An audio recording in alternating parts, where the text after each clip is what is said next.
안녕하세요. 살을 베는 듯한 찬바람이 나부끼는 날씨네요. 추워지니 생각나는 일이 있습니다. 이제는 따뜻하고 포근한 날만 간직하고 싶어 차갑디 차갑던 살얼음 같은 기억을 이 기회를 통해 털어내보려 해요. 저는 40대 초반의 주부입니다. 제 남편과 저는 부모님의 주선으로 마련된 맞선 자리에서 처음 만나게 되었어요. 당시 나이가 26이었던 터라 무슨 맞선이냐며 부모님께 어린 딸을 그렇게 남에게 보내고 싶냐고 눈물까지 쏟으며 거부했었죠. 하지만 처음이자 마지막이라며 좋은 사람이라는데 놓칠 수 없다고 애원하듯 몇 날 며칠을 저에게 부탁하는 통에 나갔던 거예요. 그런데 민망하게도 그때 처음 본 남편과 눈이 맞아버렸고 짧은 연애를 마치고 결혼까지 하게 됐어요. 제 남편은 성인이 되자마자 사업을 시작했고 많은 사업을 하면서 시행착오를 겪었어요. 그로 인해 얻은 노하우로 결혼 직전에 시작한 사업이 대박을 쳤어요. 꼭 결혼 전에 일을 벌려야겠냐는 만류에도 흔들리지 않더니 그 고집으로 성공의 쾌거를 맞이하게 된 거죠. 그 덕에 신혼 때부터 알뜰살뜰 살아본 적이 없어요. 사고 싶은 건 사고 먹고 싶은 건 먹으면서 남부럽지 않은 넉넉한 살림을 꾸리며 지냈거든요.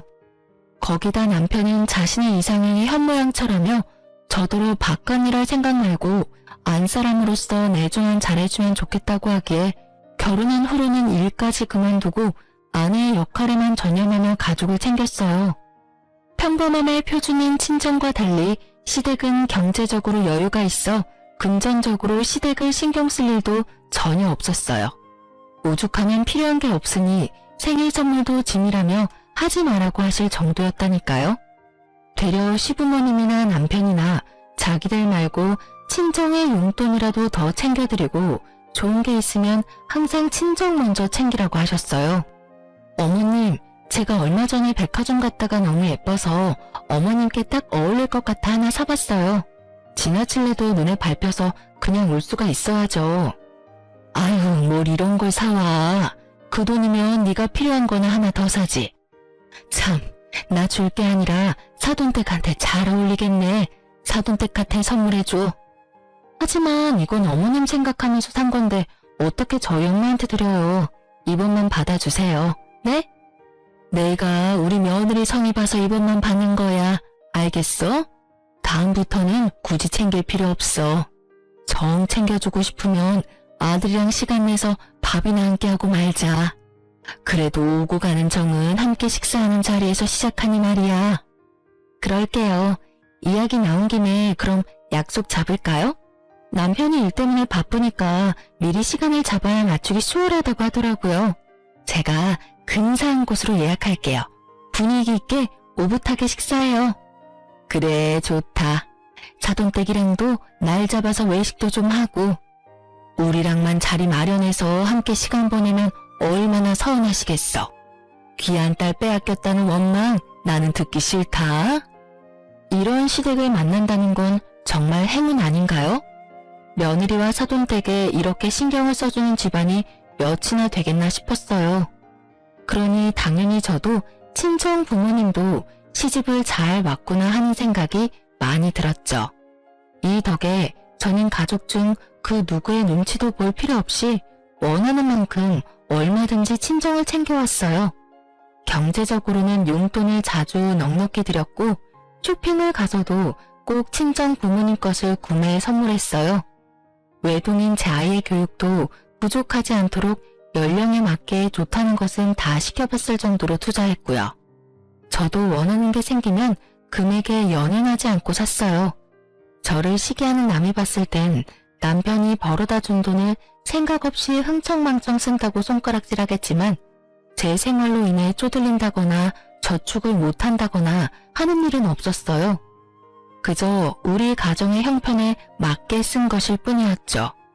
세상에 돈이 전부는 아니지만 살면서 풍요로움을 누리게 해주는 것 중 하나는 돈이잖아요. 없이 사는 것보다 있이 사는 게 더 행복하다는 걸 저는 남편과의 결혼을 통해 처음으로 느끼며 이 생활에 만족하고 행복감을 느끼며 지냈어요. 하지만 인생이라는 게 모든 면에서 완벽할 수는 없더라고요. 저희 부부에게는 신혼 기간 이후 마음에 쓰이는 부분이 있었어요. 바로 가족 계획이었죠.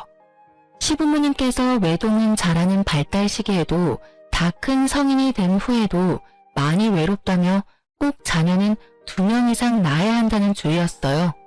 남편과 저도 같은 생각이라 자녀 계획을 2명을 낳기로 이야기했고요. 그러나 첫째를 낳은 이후 아무리 노력해도 새 생명은 저희 부부에게 닿지 않았어요. 첫째가 2살이 되었을 무렵부터 남편과 둘째를 임신하기 위해 건강관리도 하고 식습관까지 신경 쓰며 온 정성을 쏟았지만 쉽지 않았죠. 첫째 출산 후 5년쯤 지나고부터는 슬슬 노산이 걱정되어 조급해졌었어요. 그래서 남편과 저는 혹시 무슨 문제라도 생긴 건 아닐까 하는 마음에 출산한 경험이 있음에도 불임 검사까지 했어요. 다행인 것은 우리 부부에게 문제가 있는 게 아니라는 것이었어요. 되려 둘 다 너무 건강하다는 결과를 받았거든요. 하지만 희망과도 같은 그 결과로 인해 시간이 흐를수록 더욱 찹찹해져만 갔어요.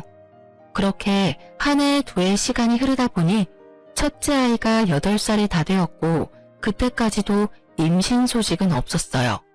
결국 결혼한 지 10년 가까이 되어가니 둘째 임신이 되지 않는 것이 전부 제 탓으로 돌아오기 시작했습니다. 자녀가 최소 2은 있어야 한다던 시모는 제가 노산의 나이에 접어들자 아이가 생기는 것도 좋지만 언제나 건강이 우선이라고 말씀했어요. 그리고 첫째 아이가 5살이 되었을 때는 조금은 손주에 대한 마음을 내려놓았던 건지 첫째만 있어도 괜찮다고 말씀하셨죠. 물론 남편은 여전히 자녀 계획에 관한 생각이 확고했고 포기하지 않았어요. 그런데 첫째가 7살이 되었을 때부터였어요. 다 내려놓은 줄 알았던 시모까지 남편과 합세해서 한약이라도 더 강하게 지어 먹기라도 하라며 타박했죠. 예, 내가 정말 이런 말까진 안 하려고 했는데 해도 너무한 것 아니니? 어떻게 된 게 사지 멀쩡하다면서 이렇게까지 임신이 안 될 수 있어? 너 한약 지어 먹으랬더니 임신하기 싫어서 임신 안 되는 약 지어 먹고 있는 것 아니야? 그러지 않고서는 이럴 수 없지. 긴 세월 기도한 성의를 봐서라도 삼신할미가 점지를 해줬을 거라고. 어머님, 그게 무슨 말씀이세요? 제가 얼마나 간절하게 바라고 있는 줄 아시잖아요. 그래서 매번 친정엄마와 함께 한의원 가서 약 지어와 꼬박꼬박 챙겨 먹고 있고요. 사돈이 지어준 게 얼마나 효과가 있겠니? 그 싸구려 동네에 허름한 한의원이나 가서 지을 게 뻔한데 돈 신경 안 쓰고 좋은 한의원 가서 좋은 약을 써야 효과가 있지. 평범하기 짝이 없는 남들도 다 먹는 약 지어준 게 뭐 대단한 거라고 그걸 먹으면서 버티고 있어? 내 아들 속만 태우면서 말이야. 어머님, 재은이 아빠가 둘째 갖기 위해 마음고생하고 있다지만 그렇다고 제 친정 무시하는 말까지 서슴없이 하시면서 깎아내리는 건 아니죠. 친정엄마가 여기저기 묻고 물어서 실력 있는 한의원 찾아서 진료받고 지어온 약이에요. 고만고만한 동네 사람들한테 물어봤자 고만고만한 곳 알려주지 않겠니? 이번엔 잔말 말고 내가 연결해준 한의원 가서 약 싹 바꾸렴. 내 아들만 불쌍하지. 노력한다시고 싸구려 한약이나 먹으면서 몇 년을 임신이 안 된다며 답답해한 꼴이라니. 예, 남자가 건강한데 애가 안 들어쓰는 건 무조건 여자 문제인 건 알지? 늘 제게 괜찮다고 말해주던 시모였기에 저는 시모가 쏟아낸 말들에 큰 충격을 받았어요. 오래 알고 지낸 만큼 서운함을 넘어 배신감과 같은 감정이 몰아칠 정도였죠. 저는 그런 시모에게 아무리 친정이 경제적으로 조금 기운다고 해도 그렇게 대놓고 무시하는 말을 하는 게 맞는 거냐고 따졌어요. 시모는 그런 저를 쏘아보고는 아이고, 머리 검은 짐승 거두는 게 아니라더니 여태 잘 대해주고 잘 챙겨주는 건 눈꽃만큼도 생각 못하고 듣기 싫은 소리 조금 했다고 어디 시어미한테 따박따박 말대꾸까지 하니?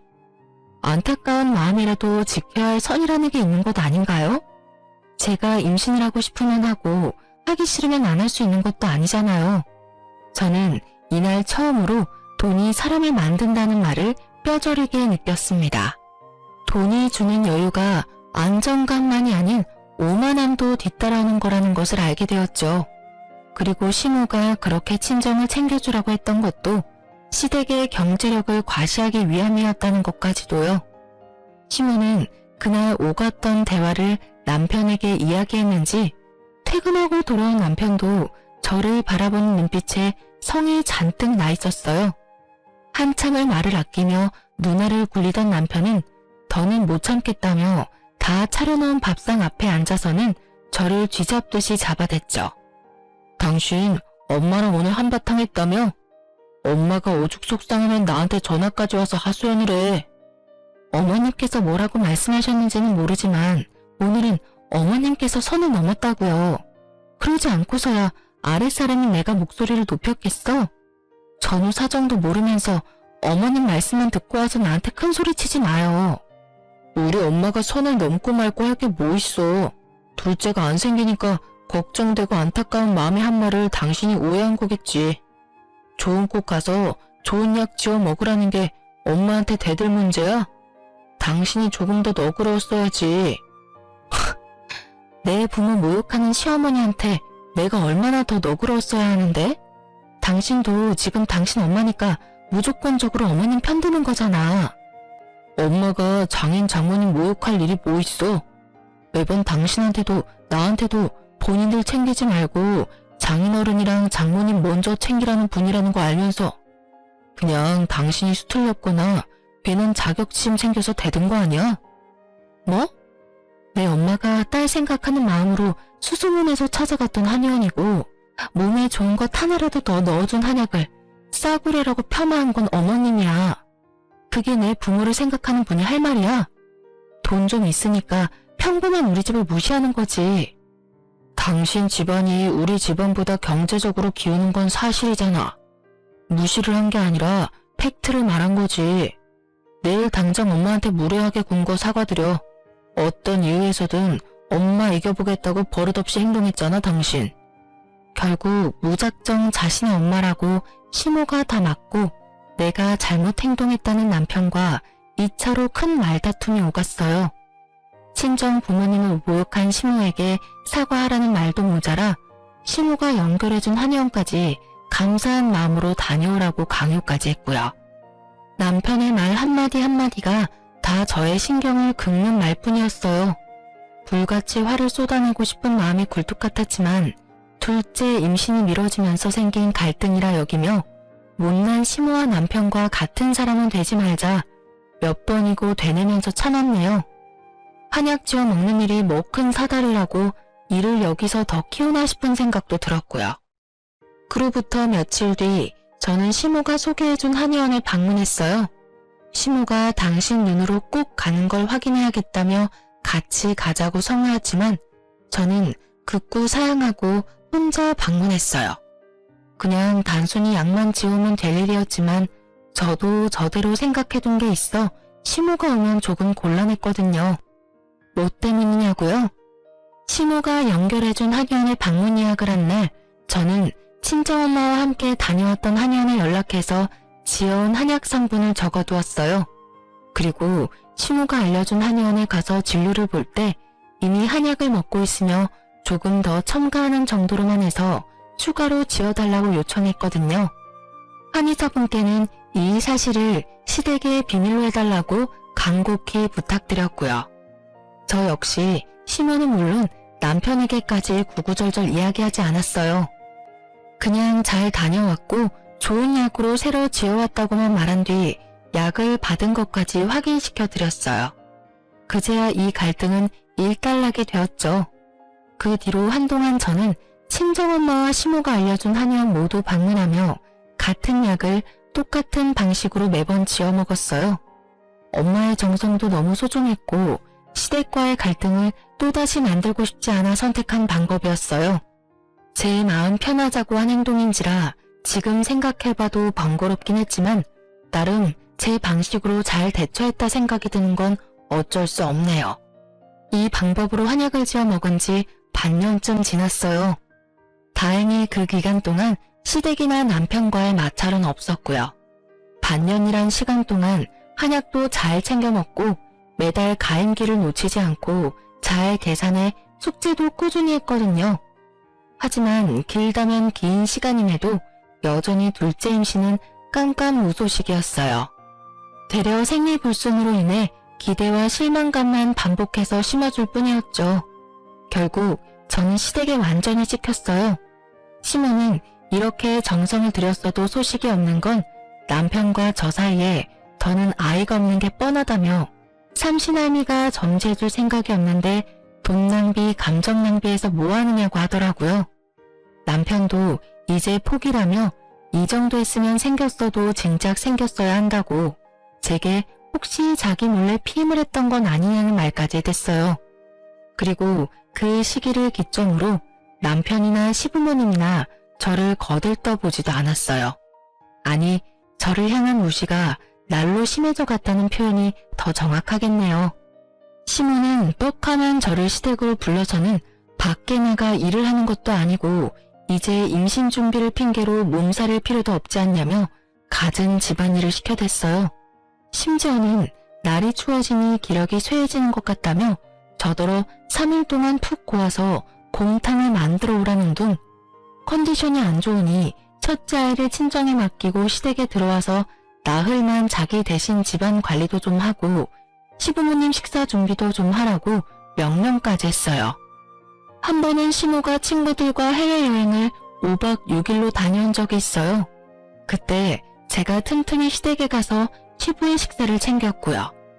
그런데 해외여행을 마치고 온 시모가 시댁에 도착하자마자 제게 전화해서는 성을 내는 거예요. 시모의 말에 저는 잠자코 듣고 있어야 하나 싶은 생각이 들 정도로 어이가 없었어요. 시모가 제게 화를 낸 이유는 정말 말도 안 되는 내용이었거든요. 당신이 해외여행을 갔다 돌아오는 날이면 시댁에 와서 자기를 맞이해야 하는 것 아니냐는 거였죠. 자기가 멀리 다녀왔으니 힘들 걸 생각해 자신의 짐을 정리해줘야 한다면서요. 결국 저는 참지 못하고 시모에게 한 소리 해버리고 말았어요. 예, 넌 눈치가 없는 거니? 아니면 내 성질을 돋우고 싶은 거니? 시험인 내가 멀리 해외까지 다녀왔으면 도착할 시간에 맞춰 시댁에 와 있어야지. 내가 이런 것까지 알려줘야 하니? 둘째 임신 때문에 금이 아오기 할 땐 몰랐는데 왜 이리 생각이 없는 건지. 어머니, 제가 마중 나간다고 연락드렸을 때는 싫다고 하셨잖아요. 그런데 갑자기 연락 주셔서 왜 화를 내시는 거예요? 네가 공항까지 나오는 게 싫은 거지. 친구들이랑 있는데 임신도 못하는 며느리 뭐가 자랑이라고 부르니? 내가 싫다고 했으면 시댁으로 넘어와 날 기다리고 있어야지. 내가 싫댔다고 와보지도 않아? 이제 어머님 오늘 오시면 힘드실 것 같아 냉장고에 반찬이랑 국 끓여 넣어놨으니 따로 찾아뵙지 않았던 거죠. 괜히 제가 가서 뚝딱거리면 어머니 쉬시는 데만 방해만 되기도 하고요. 얘 봐라. 나 위하는 척 포장하는 것 좀 봐.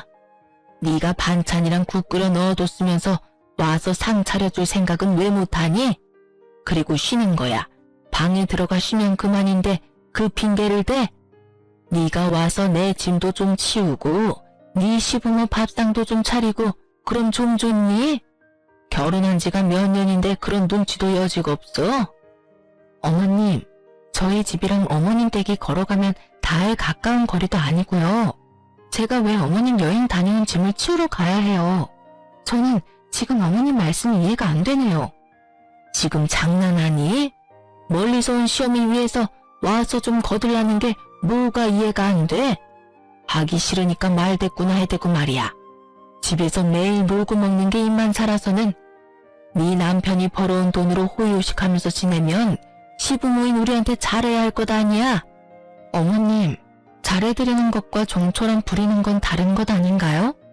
여행 기간 동안 버스로 1시간씩 오가며 하루에 2번씩 가서 아버님 식사 챙겨드리고도 제가 그런 말을 들어야 하는 이유가 없는 거죠. 저요, 어머님 며느리지 가정부 아니에요. 기다리시던 둘째 손주 품에 안겨드리지 못한 건 너무 죄송스러운 마음이지만 그걸 이유로 함부로 대하지 말아주세요. 저를 대하는 태도가 확연히 변한 시모에게 그간 쌓인 감정을 쏟아냈어요. 물론 또 시모는 남편에게 연락해 고자질했고 남편은 전처럼 또 시모에게 사과하라며 제 말은 들어보려고 하지도 않았어요. 하지만 이번만큼은 굽히지 않았어요. 되레 남편에게 둘째를 포기한 뒤로 시댁 식구 모두 나를 막대하는 걸 언제까지 참아줘야 하냐며 큰 소리를 내버렸어요. 남편은 저더러 여자가 임신도 못하면 쥐죽은 듯이 살아야지 뭐 잘났다고 목소리를 높이냐더군요. 그 순간 이런 생각이 들더라고요. 남편 같지도 않은 인간한테 뭐 바라는 게 있다고 이렇게 감정 소비를 하고 있는 걸까? 저는 그날 이후 남편과 시모와는 말을 섞지 않았어요. 물론 남편과 말 한마디 하지 않고 지낸다는 건 어려웠지만 저는 최대한 단답식으로 대답하는 정도로 대꾸해 대화를 이어가지 않았죠. 그렇게 지내기를 한 달 반쯤 지났을까요? 몸이 좀 이상한 것만 같았어요. 아랫배 통증에 하열 증상까지 보여 부인과에 가서 검사 받아보게 되었어요. 검사 결과가 나온 날 저는 청천벽력 같은 소식을 듣게 되었습니다. 제가 자궁 내막암에 걸렸다고요. 젊은 사람들은 나이 든 노인들과 비교했을 때 건강면에서 차이가 나 암이 훨씬 빨리 퍼진다는 말을 들었던 적이 있는데 임신을 위해 건강 증진 한약을 먹고 있었던 게 문제였던 걸까요? 암이라는 사실을 알게 되었을 땐 이미 다른 부위까지 전이된 후였어요. 한시가 급한 상황까지 와버린 후라 어떤 방식으로 치료할지에 대한 선택권조차 없었어요. 결국 저는 짧은 시간 안에 자궁 절제술까지 하게 되었어요. 다른 암에 비한다면 어쩌면 수술 후 경과도 좋았고 또 생명에 지장도 없었으니 천운이었다 여겼지만 그럼에도 참 힘든 시간을 견뎌야 했죠. 그렇게 고생 끝에 건강이 좋아졌지만 이럴 거면 차라리 포기하는 게 나았을지도 모르겠다는 생각이 들 정도로 마음이 힘들어졌어요. 수술 후 저는 시댁에서 완전 찬밥 신세가 따로 없었죠. 시댁 식구들은 제게 자궁까지 뗐는데 여자가 맞는 거냐며 남자도 여자도 아닌 몸이 되었다는 모욕에 모멸감을 느껴야 했어요. 심지어 남편까지도 저를 챙겨주기는커녕 시댁 식구들과 한편을 이루어 저의 모든 것을 깎아내리는 부정적인 말들만 쏟아냈어요. 그리고 늘 다 늦은 새벽이 되어서야 집에 들어와서는 정말 잠만 자고 나갔고요. 잘 때마저도 저와 살다는 것도 싫다며 저를 아이방으로 내쫓고 혼자 안방을 차지하고 잤어요. 시모는 이 상황이 신나기라도 하는지 매일을 제게 찾아와 듣기 거북한 말들만 해댔습니다. 집안에 여자가 잘못 들어오면 3대가 망한다더니 내 아들이 젊은 나이에 여자 같지도 않은 널 평생 데리고 살아야 하는 게 말이 되니? 어머님, 제발 그만 좀 하세요. 남편이 아팠어도 그렇게 말씀하셨을 것 같으세요? 도대체 제가 뭘 그리 잘못했다고 아픈 제게 찾아와서 이러는 건데요. 아픈 게 잘못인가요? 네? 그럼 아픈 게 자랑이니? 건강히 애 낳으라고 비싼 한약까지 따박따박 지어 먹여놨더니 가즈라는 애는 안 갖고 암덩어리를 키운 너를 뭐 예쁘다고 격려한다니? 넌 지금 내 아들한테 소방 맞아도 이상하지가 않다는 건 몰라? 옛날 같았으면 쫓겨나도 꼴백 번은 쫓겨났어. 그럼 제가 나가기라도 할까요? 예? 그렇게 못마땅하시면 제가 재은이 데리고 나갈게요. 그럼 되는 거죠? 어머님께서 원하시는 게 그거라면 제가 이 집에서 나간다고요. 어머 얘 봐라. 시어머니 앞에서 못하는 말이 없네. 내 아들이 벌어다 준 돈으로 암도 뗐으면 내 아들을 어떻게 내조할지를 박 터지게 고민해야지. 듣기 싫은 말 좀 했다고 이렇게 시어머니 머리 위에서 놀려고 해? 그렇게 기다리던 애 임신도 못하고 거기다 평생 임신이라고 못하게 다 떼놓고 뭐 잘났다고 듣기 싫은 말 좀 했다고 큰소리야? 매번 의미 없이 이런 대화 같지도 않은 대화를 하며 힘을 빼야 했어요. 수술 후 몸도 마음도 편히 쉰 적이 없었어요. 그렇게 제 삶은 그렇게 점점 피폐해졌고 우울증까지 심해져 갔어요. 아마 제 아이가 아니었다면 이미 모든 것을 내려놓았을지도 모릅니다. 암 치료를 한 지 1년이 조금 더 넘었을 때까지도 남편과 시모가 닥달하는 일은 멈추지 않았으니 말이에요. 제 아이가 제가 변하는 모습을 보고 제 속내를 느끼기라도 했는지 시모와 남편이 저를 괴롭히는 걸 직접적으로 본 적도 없는데 어떻게 알았는지 항상 자기 전에 제게 엄마는 나한테 너무 소중한 사람이야. 그러니까 힘내 엄마. 내가 많이 사랑해. 라며 속삭여 주었어요. 아이가 해주는 이 따뜻한 한마디가 제 버팀목이었고 이 아이 덕분에 그 모진 시간을 보내면서도 숨쉬며 살 수 있었어요. 그런데 시댁과 남편의 멸시를 끝낼 모든 것에 종지부를 찍을 사건이 터지고 말았습니다. 그날따라 남편이 집에 일찍 들어와서는 안 하던 집안일을 돕고 저를 살피는 말들을 해주더군요. 순진하다 못해 멍청했던 저는 바보같이 남편의 그런 행동에 감동했고 마음이 녹았어요. 남편이 이제 우리 가족을 위해 다시 마음을 다잡았나 보다고 생각하면서 말이죠. 하지만 며칠 뒤 남편이 행동을 잠시 고쳐먹었던 그 이유를 알게 되었어요. 딸이 친정에서 자고 오겠다며 유난히도 고집을 부렸던 날이었어요. 친정 부모님께서도 딸의 방문을 눈이 빠져라 기다리고 있었다고 해서 저녁쯤 아이를 친정에 데려다 주고 왔어요. 그런데 딸이 없다는 걸 어떻게 알았는지 남편은 그날 집에 갓 태어난 아기를 품에 안고 집에 들어온 겁니다. 저는 그 아기를 보고 너무 기함했어요. 온몸이 부들부들 떨려 말이 안 나오는 걸 귀를 쏘고 입을 움직여 그 아기의 정체를 물었어요. 그런데 남편은 눈 하나 깜짝 안 하고 이렇게 말을 하더군요.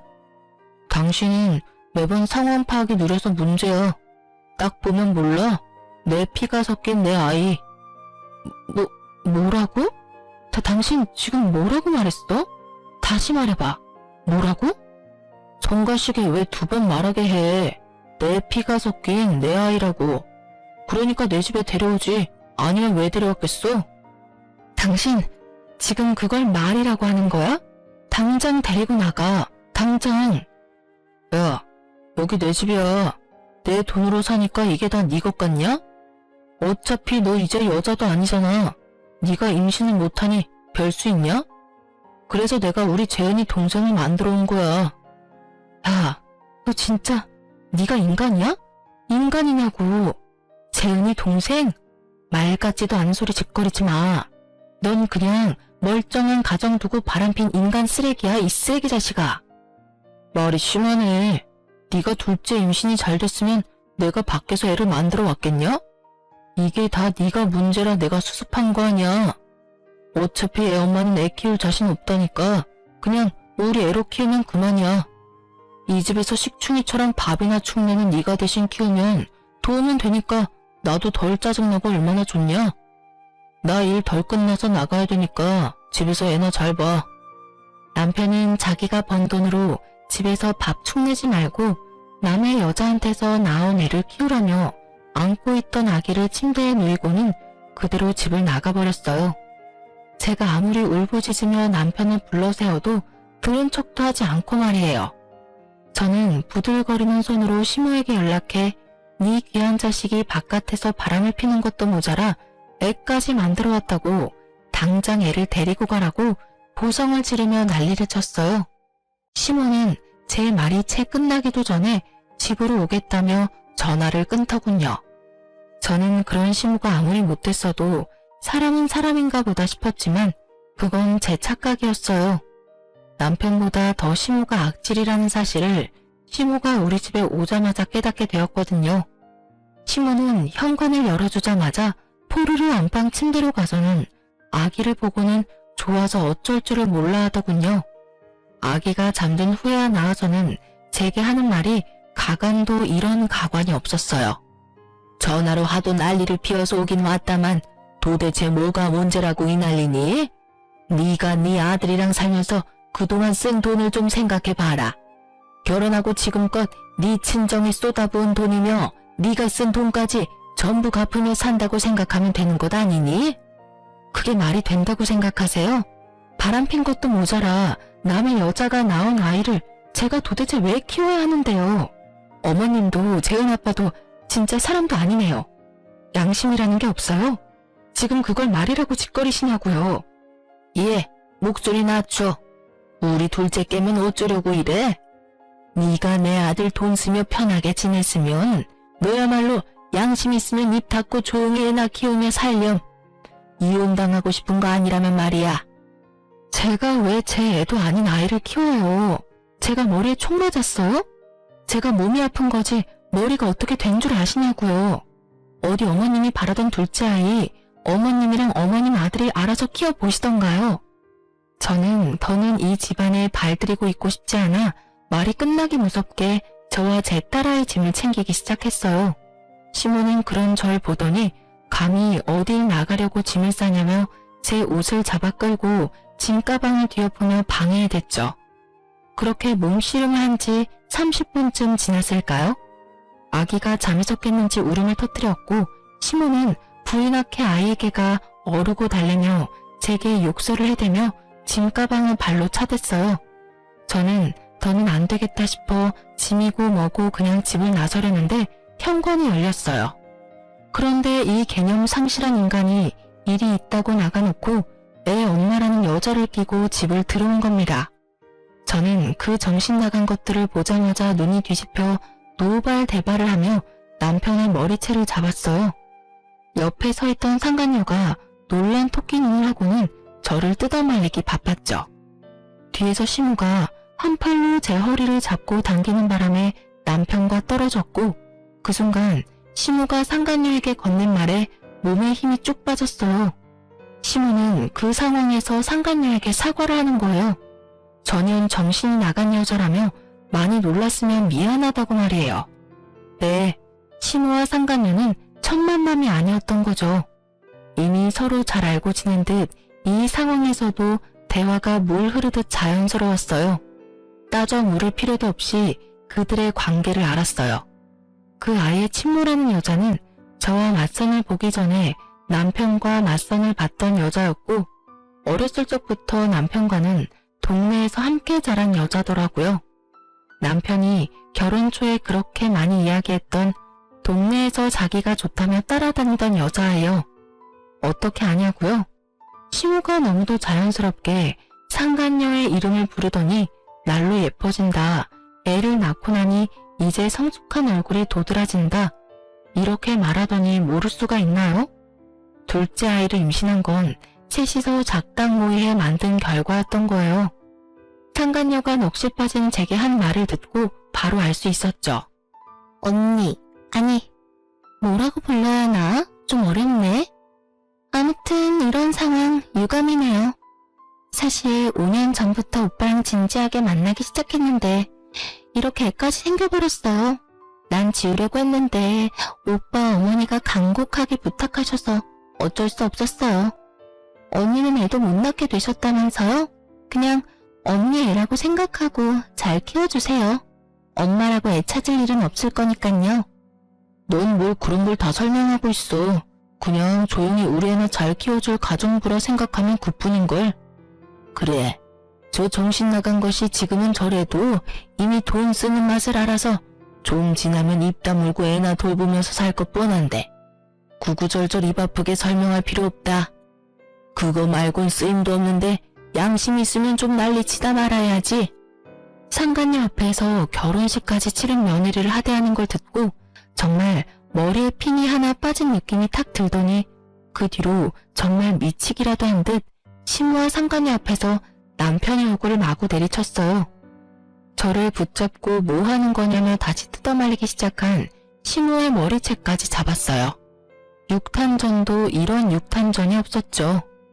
시무와의 육탄전은 남편과 상간녀가 뜯어말려 간신히 떨어졌고 저는 산발머리를 한 채로 안방으로 가 남편의 짐을 대충 가방에 우겨놓고는 복도에 집어던져버렸어요. 그리고 이 집에서 당장 나가지 않으면 경찰을 부르겠다며 고성을 쳤죠. 그러니 남편이 기가 찬다는 표정을 하고는 자기 집이라며 나갈 거면 저더러 나가라고 남편도 소리를 치며 억지를 부리더라고요. 그런데 시끄러운 소리에 옆집 사는 이웃이 나와 자꾸 저희 집을 기웃대기 시작하더니 그제야 눈치가 좀 보였는지 남편은 저를 향해 재수가 없다며 침을 찍 뱉고는 내일 다시 얘기하자며 아기와 불륜녀 시모까지 모두 데리고 돌아갔어요. 그날 저는 인생에 처음으로 포효하며 눈물을 쏟아냈습니다. 사실 남편이 생각보다 순순히 집을 나간 이유가 있어요. 옆집 이웃의 눈치도 보였겠지만 우리 집은 결혼할 때 친정 부모님이 기죽지 말라면서 모은 돈을 탈탈 털어준 집이었어요. 처음 신혼집을 알아볼 때 남편은 돈을 더 보태 더 좋은 집에서 살자고 했었지만 제가 극구 반대했어요. 남편의 돈을 더 보태면 부모님이 해준 집의 의미가 희미해질 것만 같았거든요. 남편은 이 집이 좁다며 불만을 표현했지만 제게는 더없이 크고 값진 집이라 너무 소중했어요. 그래서 결혼 생활 동안 이사갈 기회가 생겼을 때도 절대 가지 않겠다고 버텼어요. 저는 울며 불며 밤을 꼴딱 샜고 해가 뜨자마자 준비를 하고는 이혼 소장을 접수한 뒤 바로 부동산에 가서 집을 내놓았어요. 그리고 집에 있는 저와 아이의 짐을 챙긴 뒤 친정으로 넘어갔습니다. 친정에서는 이 모든 사실을 알고는 제가 그간 용돈이라며 드린 돈을 차곡차곡 모아둔 통장에서 돈을 인출한 뒤 시댁에 찾아가 시모의 면상에 던져버렸어요. 다시는 제게 연락도 하지 말라면서 말이에요. 그 후 저는 친정에 지내며 이혼 소송과 아이에게만 집중하며 지냈고 결국 이혼 소송에서 승소했습니다. 거기다 전 남편의 재산까지 공평하게 나눠 가지게 됐어요. 전 남편의 부적절한 행동으로 양육권도 무리 없이 가져올 수 있었던 게 그나마 다행이었던 것 같아요. 애 욕심 많은 이전 시모와 전 남편이 첫째 아이를 데리고 가려고 이를 갈았거든요. 하지만 이렇게 모든 관계가 정리되지 않았어요. 전 남편과 전 시모는 악질 중 악질이니까 너무 당연히 저를 끝까지 물고 뜯으며 늘어지길 반복했어요.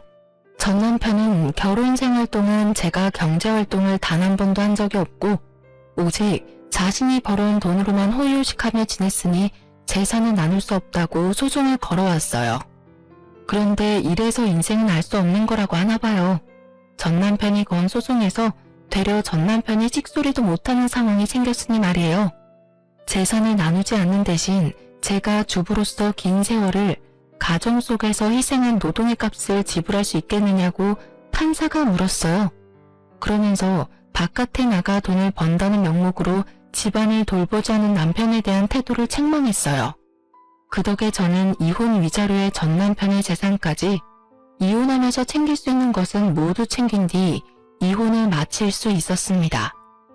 하지만 이걸로 그간 제가 당한 수모가 사라지겠어요? 저도 크게 한수를 두었어요.